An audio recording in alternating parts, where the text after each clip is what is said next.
अगर आपकी कमर में दर्द है और आप फिलहाल सीढ़ियों से गिरे हैं तो ये वीडियो आपके लिए, इस वीडियो को लास्ट तक देखिए।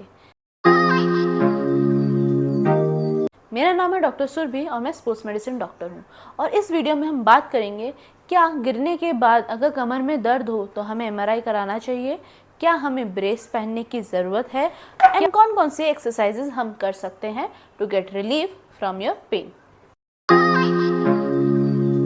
अगर आपको कमर में दर्द है गिरने के कारण तो सबसे पहले तो आपका फ़र्ज़ बनता है एक डॉक्टर के पास जाएं, क्योंकि डॉक्टर आपको फ्रैक्चर तो नहीं है या कोई न्यूरोलॉजिकली नर्व डैमेज तो नहीं हुई है, वो आपका एग्जामिनेशन और एक्सरे करके बताएगा। ठीक है।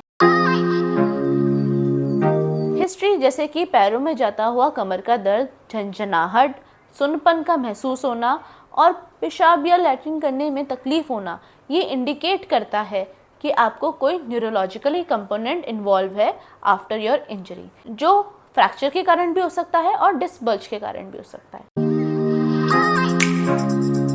अगर आपकी हिस्ट्री में और एग्जामिनेशन में भी कोई न्यूरोलॉजिकल कंपोनेंट इंडिकेट नहीं कर रहा तो हमें राइट अवे एमआरआई कराने की कोई ज़रूरत नहीं है। हम पहले कंजर्वेटिव ट्रीटमेंट लेके देखेंगे और उसका रिलीफ आता है या नहीं आता, उस बेसिस पे डिसाइड करेंगे इन फ्यूचर एमआरआई कराना है या नहीं। अगर हमें फिजिकल एग्जामिनेशन और हिस्ट्री से लगता है कि कोई न्यूरोलॉजिकल कंपोनेंट इन्वॉल्व नहीं है, कोई फ्रैक्चर नहीं है, तो हम इसे एक्यूट मसल स्ट्रेन की तरह ही ट्रीट करेंगे। दूसरी बात मैंने आपसे बोली थी कि हम यहाँ डिस्कस करेंगे कि लंबर ब्रेस पहनना चाहिए या नहीं। कुछ इस तरीके से लंबर ब्रेस लोग लंबे समय तक पहनते हैं इंजरी होने के बाद। जी, यहाँ पे आप जानिए कि लंबर ब्रेस या तो हम फ्रैक्चर में देंगे या एक्यूट इंजरी में देंगे, यानी 3 से 4 दिन। अगर हम इससे ज़्यादा इसका सेवन करेंगे तो क्या होगा कि जो काम आपकी मसल को करना चाहिए, आपकी स्पाइन और एब्डोमेन की मसल को करना चाहिए, वो काम ये ब्रेस करने लग जाएगा और जैसे ही आप इसे उतारोगे आपका पेन और ज़्यादा बढ़ जाएगा। तो एज एन इसका कोई अच्छा फ़ायदा नहीं है अगर आप इसे लंबे समय तक पहनेंगे।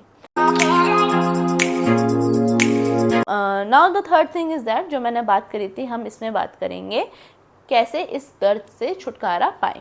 तो सबसे पहले तो हम बर्फ़ की सिकाई, दर्द की दवाई और इलेक्ट्रोथेरेपी जैसे कि टेंस, लेज़र, यूएसटी, इस तरीके की थेरेपीज़ का इस्तेमाल करेंगे दर्द में राहत पाने के लिए। इसके साथ साथ रेस्ट ना करके हम आइसोमेट्रिक एक्सरसाइजेस कराएंगे।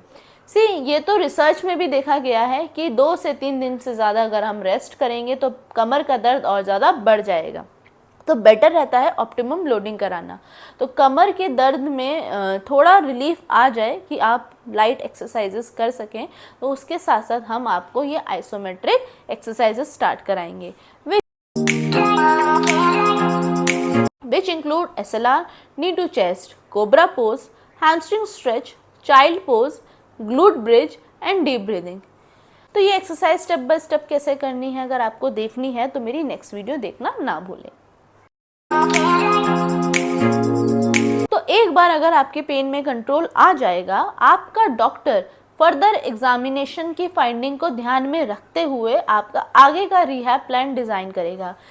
समटाइम्स आपके हिप फ्लेक्सर्स टाइट हो जाते हैं, कभी आपकी ग्लूट मसल में वीकनेस हो जाती है या कभी आपके ग्लूट मसल में टाइटनेस हो जाती है। तो उन चीज़ों को ध्यान में रख के आपका आगे का रिहैब प्लान डिज़ाइन होगा।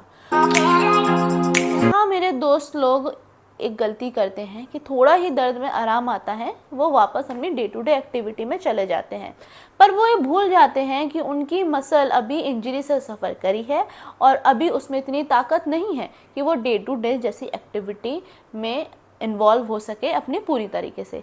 As a result they come back with pain, कि पेन नहीं जा रहा, वापस से पेन आ गया है।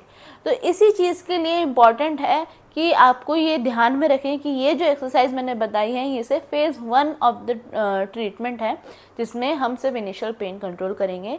नेक्स्ट फेज़ आता है स्ट्रेंथनिंग का, जिसमें हमें वापस कोर की मसल को स्ट्रेंथ प्रोवाइड करनी है, कोर और स्पाइन की मसल को वापस से स्ट्रेंथ लेकर आनी है ताकि वो आगे आपकी एक्टिविटी कर सकें। ये आपने कभी सोचा है कि आप पूरे पूरे दिन चेयर पे बैठे रहेंगे, ड्राइव करने वाले लोग ड्राइव भी करेंगे, और तो कितना लोड आपकी कोर की मसल पे जाएगा। एंड ऐसे में अगर आपको जस्ट हाल फिलहाल में ही इंजरी हुई हो तो क्या ये लोड लेने के लिए आपकी मसल रेडी होगी?